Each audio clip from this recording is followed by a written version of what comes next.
Coming to you from the Hudson Media Group studio, this is Talking Politics, and I am New Jersey's premier award-winning journalist, Top 50 Latino, as voted on by the Latino Spirit online magazine. Certainly, I'll continue to be the weapon of mass disruption in Garden State media because my level of honesty, now more than ever, ladies and gentlemen, is truly necessary in this era of journalistic deception. That's right, it's me, Fernando Uribe. Hope you're all doing well. Special shout out and thank you to Blue on the Hudson in Weehawken and the Ashford in downtown Jersey City for helping make my birthday weekend a very special one. And of course, a special thank you to everyone who came out. A lot of fun, a lot of catching up, and most importantly, folks, just, you know what, making memories, which are always important every year around the sun. Always here, there's a lot to discuss, so let's get started. Here's what I'm thinking about right now.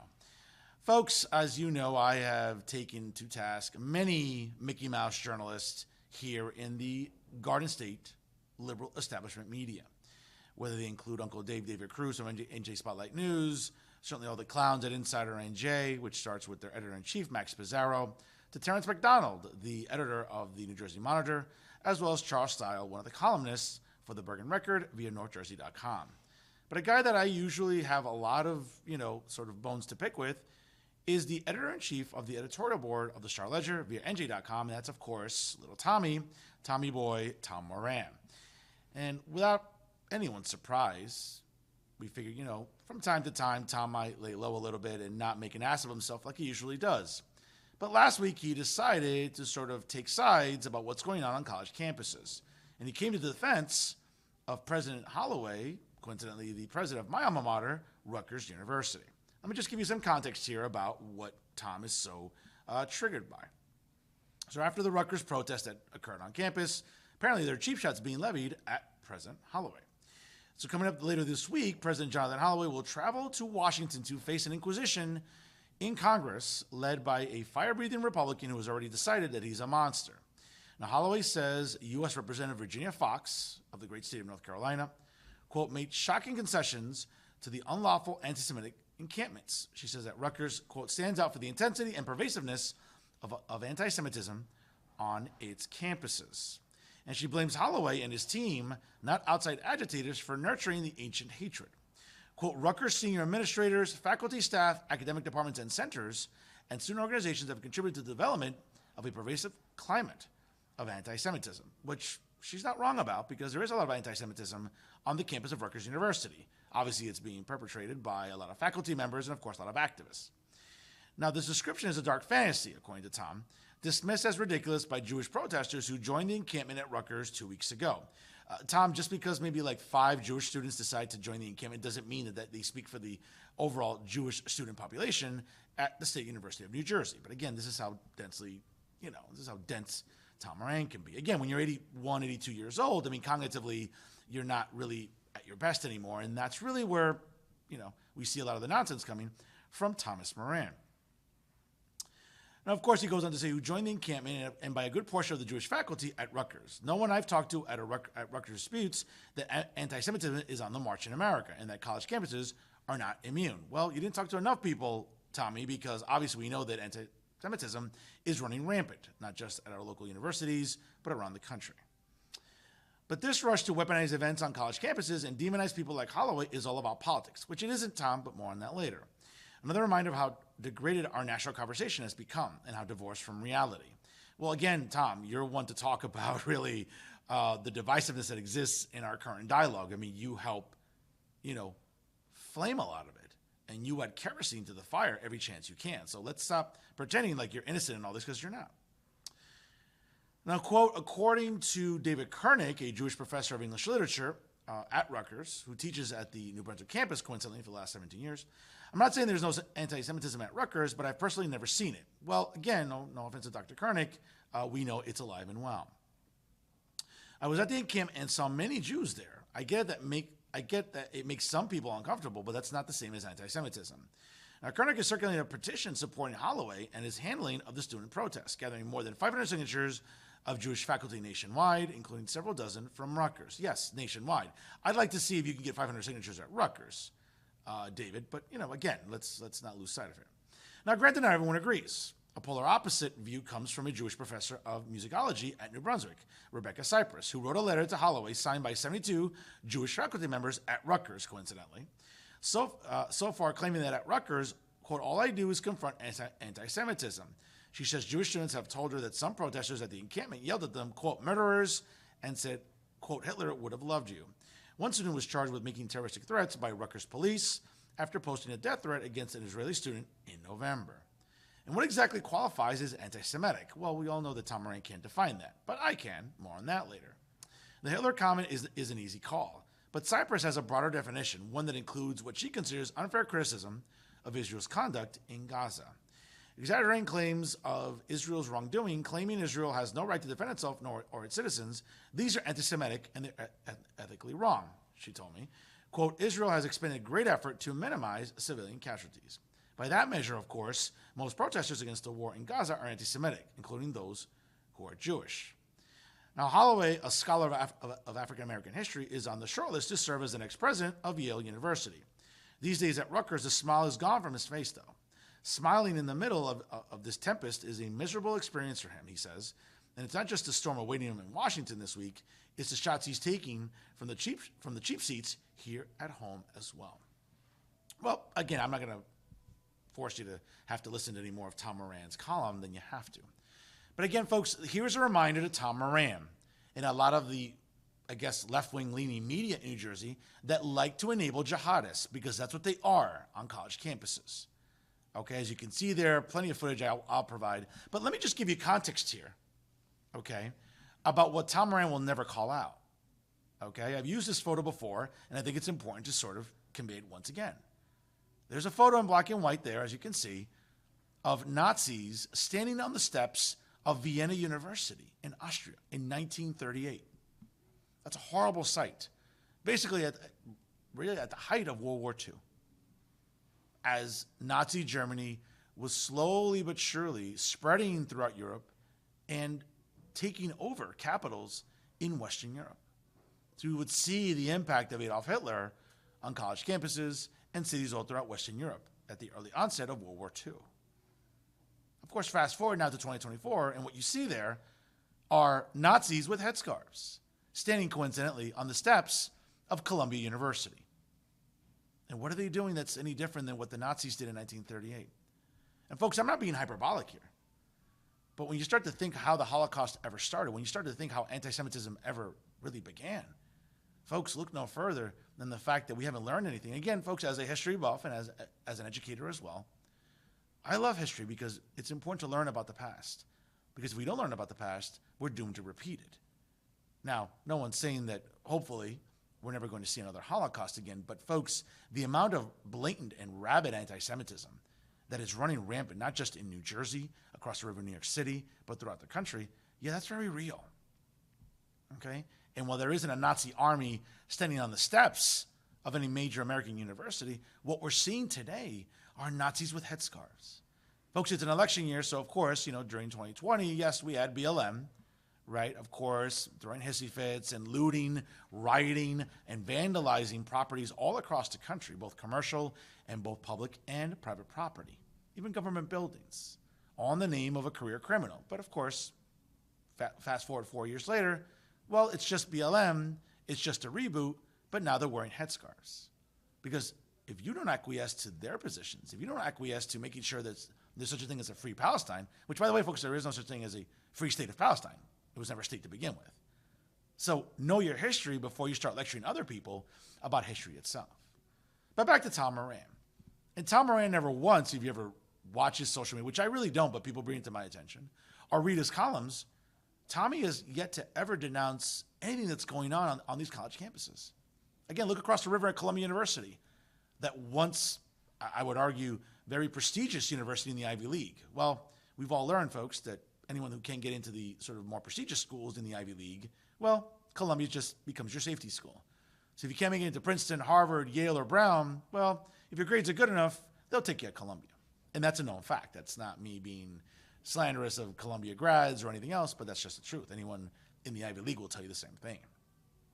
But Tom Moran won't ever call out students, vandalizing property, taking over buildings on campus, harassing faculty and administrators and even staff? No, of course. Tom Moran will never do that. Tom Moran would rather cry me a river, and it's kind of interesting because he's never ever denounced from the river to the sea. Yeah, well, that's another thing Tom Moran will never denounce either. But Tom Moran would like you to cry a river of tears for all of these jihadists on college campuses who, again, are basically engaging in illegality. Now, the Columbia president had enough and made sure to tell NYPD to come on campus and clear the encampment, as well as other mayors have done that, as well as other university presidents. So kudos to them. Now, I'm not going to jump down the throat of President Holloway. It didn't get anywhere near as volatile as it did at Columbia, NYU, Barnard, or the New School.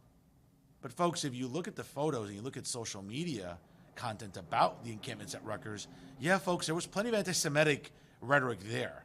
Plenty of signs, plenty of tents, plenty of banners and signs. But Tom Moran, again, and to his credit, I'll give him his flowers. He actually left his house in Jersey City and traveled down to New Brunswick. Unlike, let's say, lazy potheads like Matt Freeman from Politico NJ, who pretty much lives in his cabin all day. But for journalists who actually leave the house like yours truly and decide to do some actual work, I'll give Tom Moran his flowers. But that's where it ends. Where Tom Moran went on publicly, they're always on social media, talking about, I felt fear for my life. Well, when you're 82 years old and you're like 5 feet tall and 110 pounds soaking wet, I'd be pretty nervous too, Tom. So maybe you should have a little more awareness about where you're going and who you should be taking with you. But nevertheless, though, Tom Moran would like you to believe that these students are doing nothing wrong, that these jihadists that are taking over university properties, that are vandalizing or looting, right, or littering on college campuses, there's nothing wrong with that, because we have to feel sorry for Palestine, because we have to feel sorry for what's going on there. Folks, I could care less. I care more about what's going on in America, in the United States of America. I care about the fact that we have an open border. Again, another thing Tom Moran won't denounce either, because he's so in love with Sleepy Joe, okay? But I care more about securing our border, about instead of taking money and sending it overseas to corrupt regimes like in Ukraine, taking those billions of dollars and helping Americans, the elderly, veterans, the disabled, children. Those are people I care about, not what's happening overseas. But Tom Moran won't tell you that. Tom Moran will swear up and down that, hey, to preserve democracy here, we need to preserve democracy overseas. No, that's not true, Tom. And again, I can tell that whenever they taught U.S. history or world history, clearly Tom Moran was asleep that day in class. But again, let me get back to what really Tom Moran represents. And he represents the typical establishment media here in New Jersey that'll sort of pick and choose when they want a virtue signal.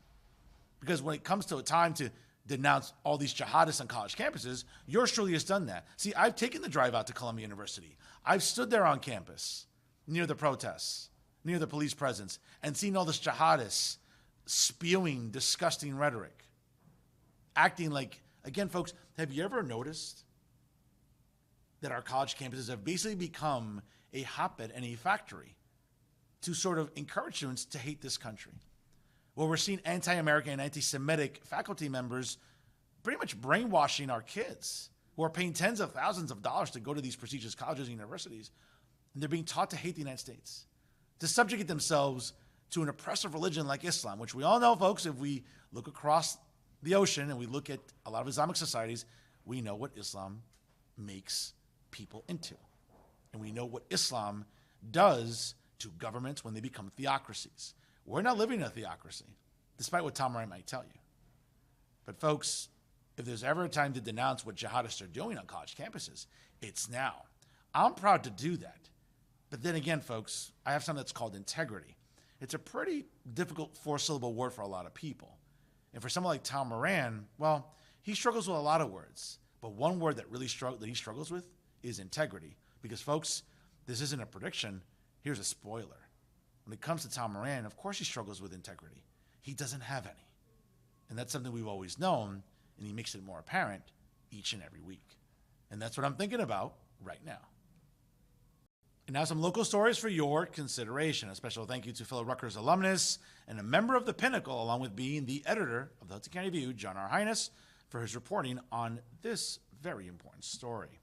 Now, 4 Hoboken City Council members are calling on the Attorney General's office, Matt Platkin, and the FBI to probe allegations of criminality made by former Health and Human Services Director in the city of Hoboken, Leo Pellegrini, in a lawsuit that came to light last week. Now, according to Councilman in the 4th Ward, Ruben Ramos, he said, "We are here today to call for the Attorney General and the federal authorities to investigate the allegations against Hoboken Mayor Ravi Bala and potentially other Hoboken elected officials and government officials as well." As you all know, last week, a former city director filed a lawsuit that included serious and troubling allegations against Mayor Bala, who coincidentally is running in the 8th Congressional District in the upcoming Democrat primary. We're not here today to talk about the merits of the legal case or anything specifically tied to the former director. He continued that he was concerned about the quid pro quo allegations related to cannabis dispensaries and municipal contracts made by Pellegrini, as first reported by the Hudson County View, with his court filing also claiming instances of retaliation and defamation, all of which the city has denied, also highlighting that Pellegrini is being investigated for his own alleged criminality.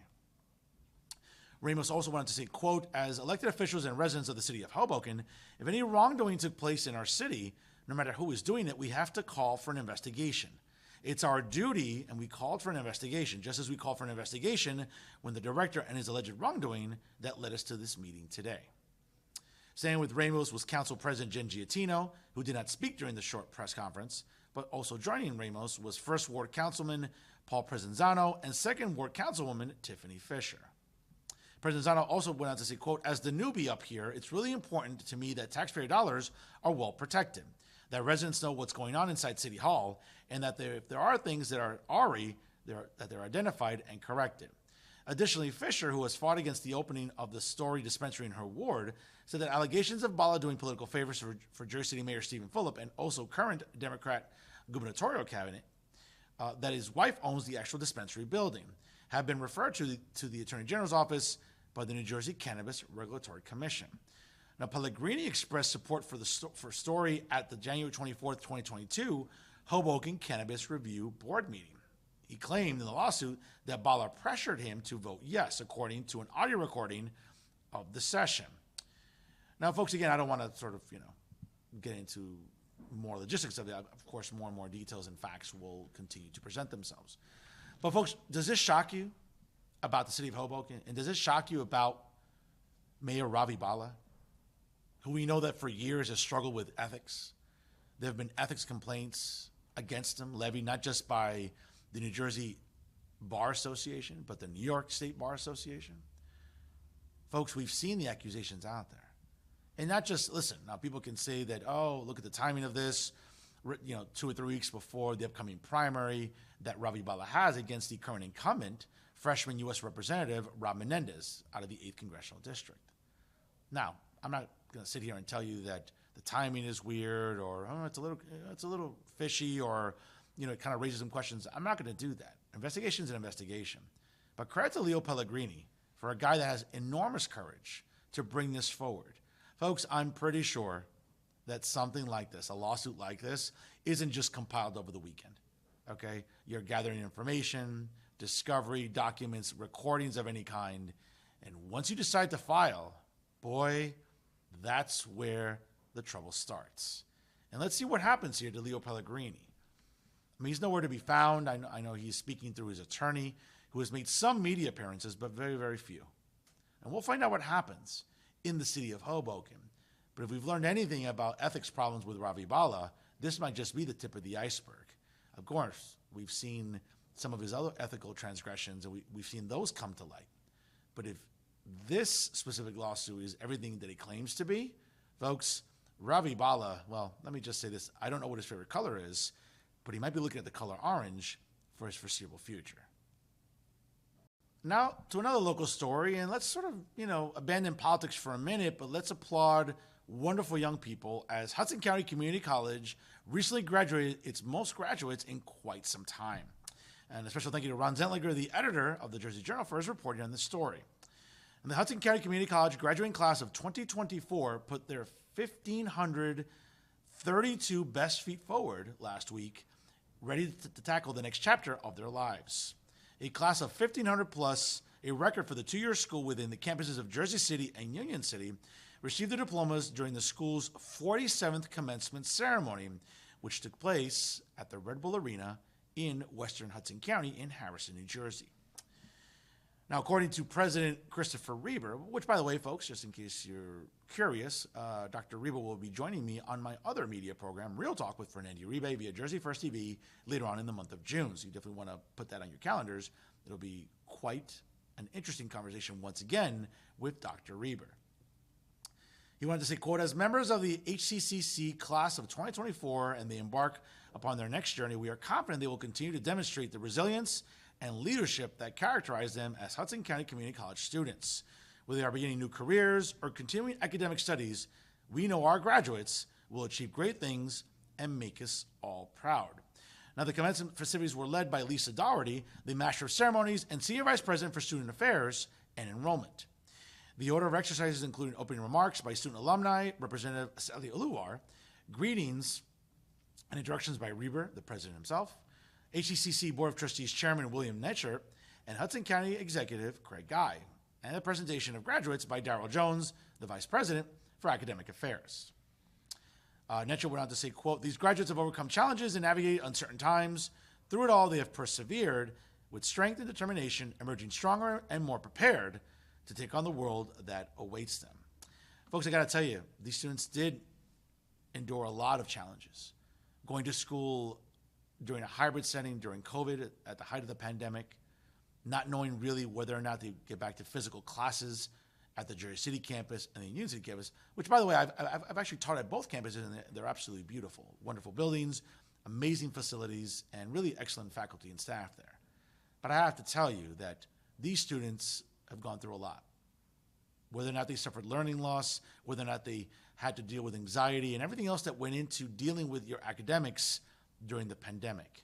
They all survived, and they're all going to blossom and go on to prosperous lives. Again, as Dr. Uribe mentioned, whether they go on to continue their studies and complete a 4-year degree or begin careers, these are some special students, all 1,532 of them. So to them, congratulations to the class of 2024 at Hudson County Community College. In sadder news, at least for me, because I happen to know him and I don't really know where he went wrong, but thank you to Ron Zellniger for his reporting on this story. Now, the sentencing of former Jersey City Board of Education president and the director of a city program that provided resources to help the undeserved prepared for entering the workforce has been postponed again. Now, Sudan Thomas, who pled guilty to federal counts of embezzling and wire fraud in June of 2023, has been scheduled to be sentenced Tuesday. Now, a new date has been set for June 17th. Now, Thomas admitted that as director of the Jersey City Employment and Training Program from January to July of 2019, he used his access to JCETP funds and bank accounts to embezzle more than $45,000. Thomas admitted that checks drawn from the JCETP accounts were made payable to others, but ultimately benefited Thomas to pay his debts and expenses. Under the guise of collecting repayments for his loans to his 2016 school board campaign or reimbursement for other purported campaign-related expenses, Thomas embezzled more than $8,000 from his 2016 campaign account for his own personal use. The embezzlement charge is punishable by a maximum potential penalty of 10 years in prison. The wire fraud charge is punishable by a maximum potential penalty of 20 years in prison. Both charges carry a maximum fine of up to $250,000. The sentencing was initially planned for November 1st in 2023 and had been delayed multiple times since then. Thomas is also facing state charges that during the 2019 school board campaign, he accepted bribes of $10,000 and $25,000 in exchange for making the cooperating witness a real estate attorney for the school district. Thomas was school board president at the time and had plans for a 2021 Jersey City City Council run. Folks, I had the chance to interview Sudan Thomas multiple times in previous years. And he seemed like a very loving father, a single dad, and a guy who was just trying to at least have some sort of influence and change in the Jersey City School Board. I mean, he was very active at school board meetings, even before as a parent. And when he ran to become president, I mean, I looked at him as someone that, hey, gotta watch out for Sudan. And I'd say that not just on my own shows, but I would say it on other podcasts that I was asked to appear on. And I'd say it multiple times. Watch out for Sudan Thomas. This is a guy maybe in 2021, he could run for city council and eventually in the future, maybe for mayor. Well, folks, that's obviously not going to happen. But if anything, this should be a lesson to everybody that, you know what, for whatever reason, greed can overcome you. Greed will force you to make very bad choices. And that's what happened here for Sudan Thomas, pleading guilty to all of these counts. Where he'll be, obviously, listen, I don't know how long of a prison sentence he'll have to live with, but I'm sure once he's released from prison at some point, he's going to have fines and restitutions pretty much for the rest of his life. Now, what the reasoning was, I don't know. Again, paying off debts for his campaign, for personal debts, who knows? But folks, sometimes, power can corrupt people. And absolute power can corrupt absolutely. And it's a shame for a guy with so much promise and a guy who's on so many political radars in Jersey City. It's a tragic end to a story that for many had a very promising beginning. Lastly, I'm calling out everyone here who tunes in every single week to Talking Politics with the Hudson Media Group. And I'm urging all of you to support local journalism. It's very, very important, folks, and quite crucial in a time where we're living with so much misinformation, especially by the liberal establishment media in the state of New Jersey. We have so many great news sites here in Hudson County. They include the Hudson County View, the Jersey Journal, and certainly I know that some people might disagree, but certainly even the Jersey Times is doing good work in trying to share information with their residents. And of course, obviously, people rely on Talking Politics with Fernando Uribe right here with Hudson Media Group, as well as Real Talk with Fernando Uribe via Jersey First TV. Folks, it's important to support local news sites and local news organizations. I obviously don't want to forget either tap into Jersey City, tap into Hoboken, or tap into Bayonne, of course, owned by Steve Lennox, and of course, all of the Hoboken Patch and all of the local patch sites as well. Folks, supporting local journalism is more important now than ever because, again, as we sort of move away and transition away from print newspapers, we're always on our smartphones. We're always on our tablets. We're always on our computers at home for whatever reason. And guess what? We're either checking Twitter, TikTok, Instagram, Facebook, Snapchat. And for a lot of us, those are our news sources. Right or wrong, again, we can debate that another day. But now more than ever, it's important to support local journalists. John Hines, Ron Zentlinger, Josh Rosario. Even though they get on my nerves, Josh Rosario and Ron Zentlinger, hey, listen, they're trying to do some good work over the Jersey Journal. Even Aaron Morrill, the editor of the Jersey City Times. Even Steve Lennox. Even the editors at Patch in Hoboken. They're all trying to do their work. They're all trying to do their due diligence about what's going on in Hudson County news. Even HUDpost and my good friend James De Los Santos, fellow member of Cowboy Nation. Listen, they're all trying to get information out there. And I get it that sometimes people are very skeptical about, whoever's first, that's all that matters. No, folks, it's not always about being first. It's about being accurate and being right. And I can tell you that for a lot of the people that I just mentioned, they do their due diligence. They do their homework. They make it a point to be responsible. Do they always get it right? Of course not. No one's perfect, not even yours truly. But we're trying. And that's all we're asking for, is to give us that confidence, because what we're asking of you is to support us, to read us, to listen to us, and you can make your own decision. But now more than ever, folks, supporting local journalism is something we should all want. And listen, it starts right here with the Hudson Media Group. And that's our show for this week. Once again, I want to thank the executive producer and owner of Hudson Media Group, Patrick O'Melia, and all the great staff here working at the Hudson Media Group for making this show come off so fluidly and so organically every single week. I'm grateful to be working with them and certainly very grateful for their rapport and their belief in my abilities. Make sure you like the Hudson Media Group on Facebook. Of course, check them out on YouTube and follow them on Instagram and Twitter. And always remember, ladies and gentlemen, if it's unbiased, unfiltered, and unafraid, it's always Talking Politics right here with the Hudson Media Group. I am New Jersey's premier award-winning journalist, top 50 Latino as voted on by the Latino Spirit Online magazine, and certainly, folks, the weapon of mass disruption in Garden State media, because my level of honesty, now more than ever, is truly necessary in this era of journalistic deception. I'm Fernando Uribe, folks. Thank you so much for watching. Please party responsibly during the upcoming Memorial Day weekend, and thanks for stopping by.